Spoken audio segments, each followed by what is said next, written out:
back here in the top of the 8th inning. Tim Scott and Mike Lord with you on the NECBL Broadcast Network, and a new pitcher on the mound for the Ocean State Waves in Ricky Dennis.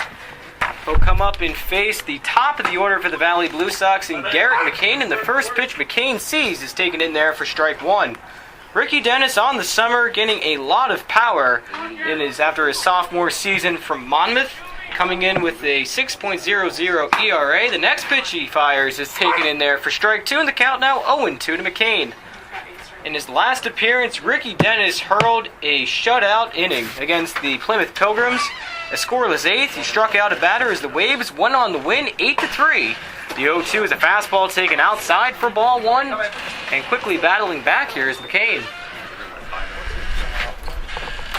So Ricky Dennis now making his 6th appearance of the summer, taking a look in from Robinson. The 1-2 pitch on the way. It's taken outside for ball two, and the count now 2-2. Quick little defensive change for the Ocean State Waves. Now playing shortstop in place of Alex King will be the infielder from Boston College in Jake Palomaki.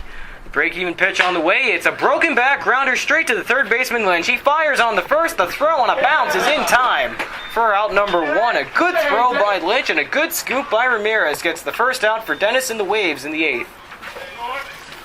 And it was a good play by Lynch because he was distracted for a split second by the broken bat by McCain.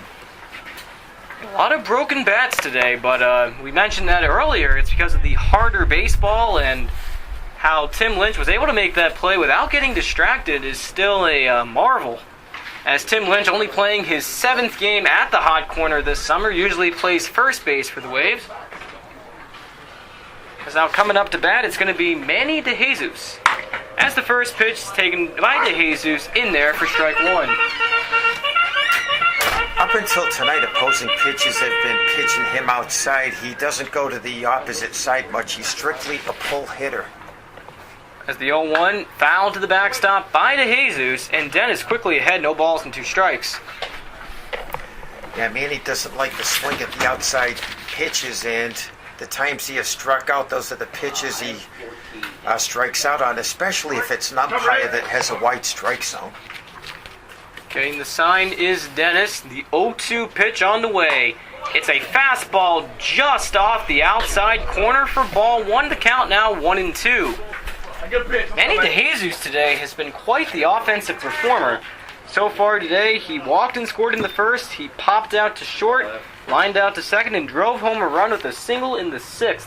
The 1-2, a fastball. Look out to Jesus as he bounces out of the way of that one. The count now even at 2-2. I'll tell you, I've always said that chin music leaves a very sour note to the hitter. Yeah, they always have to bounce out of the way of that one. I've never really heard of a good song coming off chin music there. Usually ends with some discords as the break-even pitch is swung on and missed for strike 3. Ricky Dennis strikes out his first batter of the ball game, and he gets 2 quick outs to start the 8th. Lovely. He just went with the high heater and just totally blew it by DeJesus. That must have been up around 90, that fastball. Ricky Dennis throws it in the low 90s, and he does a good job getting it over the plate. As coming into the box now for the 5th time today is Jake Lumley.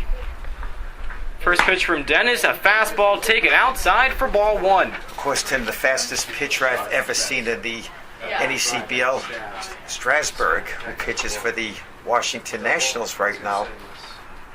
As the 1-0 is a foul right back to the screen, the count even up at 1-1. He pitched for the Torrington Twisters back in 2007. And I remember doing a game, a bunch of scouts with their radar guns were below me, and most of them were saying 99 and 100 miles per hour. Hence is why he's an all-star pitcher with the Nationals, as that 1-1 is fouled to the backstop. That'll bounce over by the North Kingstown pod, which holds all the Waves equipment, and the count now 1-2. I'll tell you, in the NECBL, I think he needed a fire permit to pitch in most ballparks with that kind of heat. Most pitchers usually throw in the low 90s as the 1-2. Look out there as taking that one right off the ankle was Jake Lumley. He'll go down the first for the 4th time today. So it was 1 strike away from getting out of the inning. Instead, throws a fastball right off the instep, and the Blue Sox are threatening again with 2 outs. I'll tell you, Jake has really picked up his average. He struggled early in the season. He was only in the 150s. Then he started getting multiple hit games, and I'll tell you, if the stock market rose like his batting average, we'd all be sitting pretty right now. As coming up to the box for the 5th time today is Dylan Delso. And the first pitch Delso sees is a high fly ball out to left, giving chase and making the catch on the run is the left fielder Griffin Helms, and a solid inning on the mound for Ricky Dennis ends things here in the 8th.